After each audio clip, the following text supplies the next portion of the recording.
Over 60% of organizations plan to submit to more RFPs in 2025.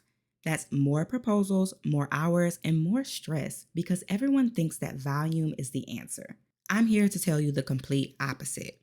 What if I told you that while you're refreshing procurement sites daily, your competitors are building those relationships along with other strategies months before the RFP is even released? If you've ever spent 60 plus hours on proposals you'll never win, felt overwhelmed by government contracting, or wondered why the same companies keep winning, this may be the episode you've been waiting for. Welcome to Cresco Contracting, the podcast that refuses to let small businesses stay stuck in the RFP chase cycle. I'm Ashley Johnson, founder of Creative Cresco, and I'm your strategic co-pilot for government contracting marketing that actually works. If you're tired of spending weeks on proposals that go nowhere, if you're done with the feast-or-famine revenue roller coaster, and if you're ready to position yourself to win before your competitors even know opportunities exist, you are in the right place. In this podcast episode, I'm breaking down the 4 strategies that help small businesses win more government contracts than reactive chasers who just respond to posted opportunities. We'll go over how to research agency pain points before opportunities are published, the relationship building strategies that make you the obvious choice, why marketing intelligence beats proposal writing every single time, and some specific tools and tactics to start positioning immediately. When I started Creative Cresco, prospects would approach me asking for help responding to solicitations they found on, insert your procurement site. And I found that there was the same repeating pattern. Every single time they had, 2 to 3 weeks to respond to that RFP. They really had zero intel on the competition and also zero intel or relationship with the agency. And instead of diving deeper into those factors, they decided that their solution was to respond to even more opportunities. More submissions will not fix your broken strategy. While you're planning to chase more opportunities this year, your competitors are likely not increasing their volume at all. They're building those relationships months before the RFPs are released, shaping requirements during market research, and positioning themselves as the obvious choice while you're still hunting on procurement websites. In the game of government contracting, quality is going to beat quantity every single time. So today I'm breaking down 4 strategies that will change the way you think about contracting. Master these and you'll win more contracts by pursuing fewer opportunities.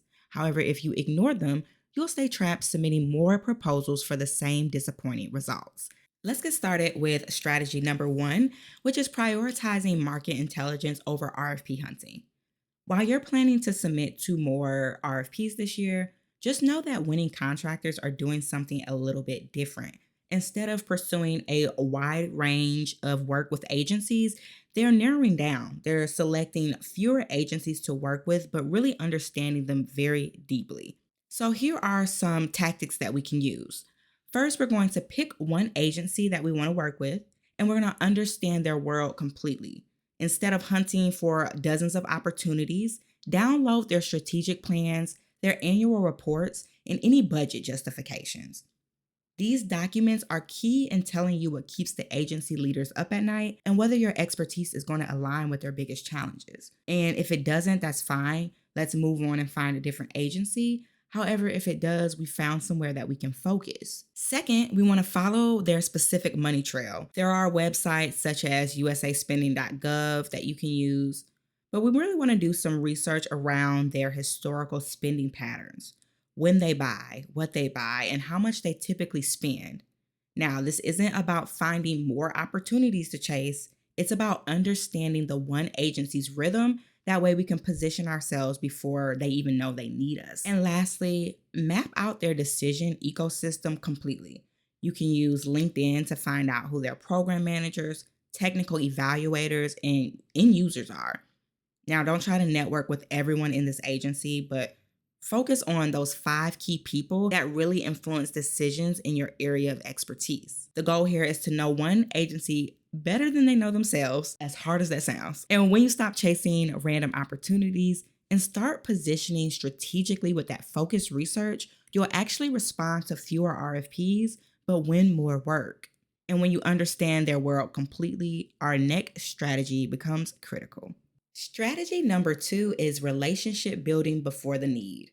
Most small businesses get this backwards. They try to build those relationships after they need the contract or after the RFP is released. However, our strategic contractors, they're building trust months or even years before opportunities drop. Relationship building works a little bit different when you're focused. First, show up where your target agency shows up. Industry days and events aren't just information sessions, but they're relationship gold mines. But don't just show up asking when will you release the RFP for this. Come prepared with insights about those specific challenges we identify in strategy number one, and also bring thoughtful questions about their mission, who they are, etc. Make sure that you follow their leaders on LinkedIn and that you're engaging thoughtfully with their posts. And then also join one or two industry associations where your target agency people actually participate.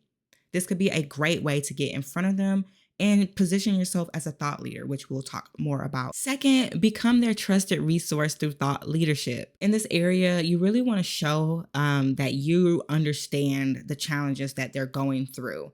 And a great way to do that is to write articles about industry trends that could be affecting that agency.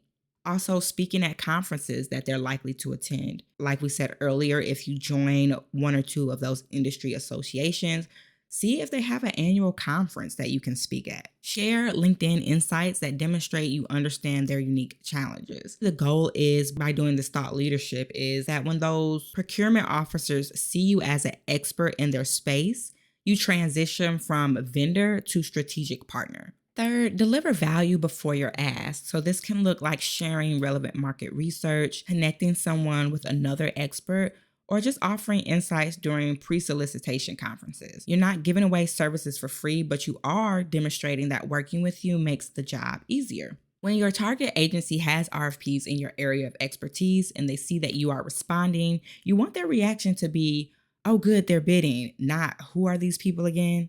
So by the time you submit a proposal, that relationship should already be there. Now that you're focused on building relationships, here's how we're going to leverage them. Strategy number three is positioning for invitation. Now, here's where the magic happens, because instead of chasing opportunities, opportunities will start to chase you.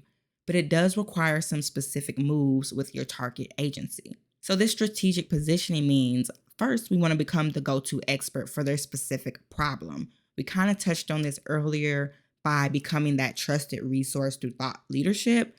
But this, we want to be seen as the go-to expert for their specific problem. So we don't want to be that company that does everything for everyone. We want to be that specific company that solves cybersecurity challenges for healthcare agencies or streamlines permit processes for governments. When your target agency has that specific problem, your name should be the first one that comes to mind. Second, we want to let those measurable results do the talking. This looks like sharing case studies with concrete outcomes. For example, we reduced processing time by 40%. Hits very different than we implemented a new system. Government decision makers care about those outcomes, and specific numbers make you memorable when similar challenges arise at that agency. Third, you want to get on those vendor lists before you need to be there. So this looks like researching GSA schedules if you're interested in federal work, but also checking your state contractor directories and local pre-qualified vendor databases. And lastly, make sure that you're submitting your capability statements when there's no pressure, no deadlines, or no other competition for attention. And that way, when those opportunities arise at this agency, you're already in their system. What this strategic positioning actually creates is that the target agency is going to start reaching out to you during that market research phase. They'll invite you to information sessions and ask for your input on requirements. But it's not luck, that strategic positioning paying off. And when you're known for solving specific problems, those agencies just don't hope that you'll respond. They design opportunities knowing you can deliver. And with those relationships and positioning in place, you can do something that most contractors never even realize is possible. Strategy number 4 is influence the requirements. You can influence what gets asked for in the RFP. This is a strategy that most businesses never know exists, and sometimes it could be why they feel like they're losing to competitors who have quote unquote inside information. First tactic that we want to implement here is to make sure we're responding to every market research request from the target agency. When they publish requests for information or sources sought notices, they're literally asking, what should we buy and how should we buy it? So your response not only gets you noticed, but it helps write the requirements.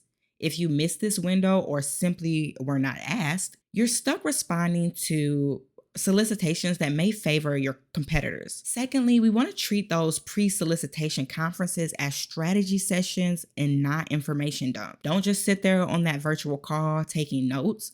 We want to ask thoughtful questions that highlight our unique approach. Have you considered how this requirement may impact user adoption?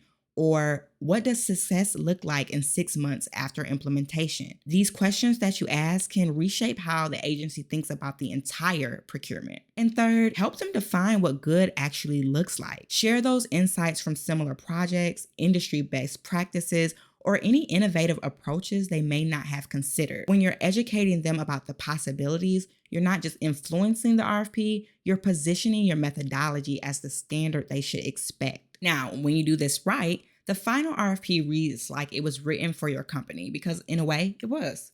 Your insights shape the requirements, your questions influence the eval criteria, and your expertise helped define success. While your competitors scramble to respond to requirements they've never seen, you're writing a proposal for an opportunity you helped create. Now look, I know what you're thinking. All of these strategies are going to take way too long. Building relationships, influencing the requirements, all of that can take months. But chasing RFPs, that takes years to see consistent wins, if you ever do. Which approach actually gets you to predictable revenue faster? And if you don't know where to start, just pick one agency and one problem. Research their challenges, find those decision makers, and start building relationships before you need them. The bottom line here is contracts go to companies they trust, not companies with the best looking proposal. You didn't start your business to stay stuck chasing random opportunities. So let's stop the cycle and start positioning. If this episode changed how you think about government contracting, make sure to hit subscribe. I'm here every week with strategies that help small businesses win the right way.